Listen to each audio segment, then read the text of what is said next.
So Soul Sessions Como, kind of like a lot of startups and entrepreneur endeavors, kind of started as a hobby and an idea between mutual friends.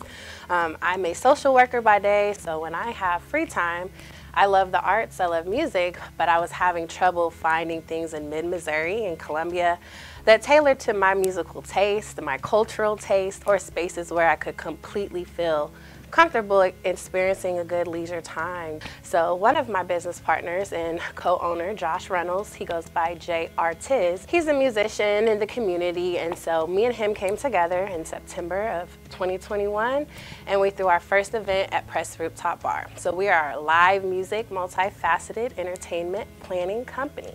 Our mainstay is our live music showcase every month. So we have a multifaceted live music entertainment show, kind of like a concert, but more than just the music at the show, we also have live art, we have live interpretive dance, and we also have a portion of our programming that allows local and other small independent business owners to vendor at our shows, allowing them to get their brand out there, also network, gain new customers, and also help build community with what we're producing. I had no idea about Soul Sessions until I went to Palin Music Store. Basically, that same Saturday, I went to the music store. It just so happened to be where they had an event at Pressed. And so, long story short, that's how I got connected. From there, I was like, wow, there's so many connections, so many musicians. And so I was just honestly just trying to be part of the organization. I love connecting with people. I love music, community, and just ultimately bringing people together and creating different projects.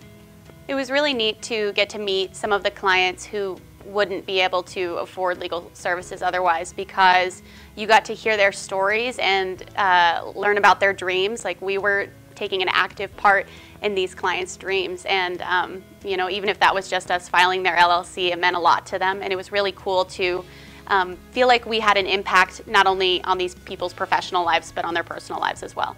I honestly can't articulate how important and how thankful we are for the opportunity to work with the ELC, just because historically most entrepreneurs and business owners have little money and capital to start off with, or they have to run, fundraise, lend, and then even smaller within that pool, minority business owners, there's a large gap in access to the capital needed to invest in the lawyer that you would need to put on retainer to obtain and construct a business. Part of it, I think, that was kind of underrated when I started the clinic was kind of client management. So we handle all of our own scheduling meetings with clients, corresponding with them.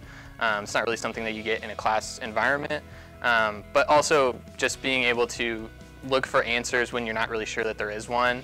A lot of times in our classes we're given a fact pattern, or the teacher knows that there is an end goal, and here we could spend hours looking for something for an answer that doesn't really exist.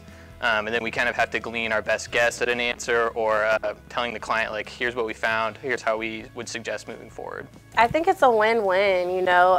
I think it makes us feel good, one, because we are getting this assistance that we need direly, but as well, it kind of makes us feel a little better for not, you know, purchasing the service, that we're also giving some experience that they can take out into the workforce after they graduate with their law degree.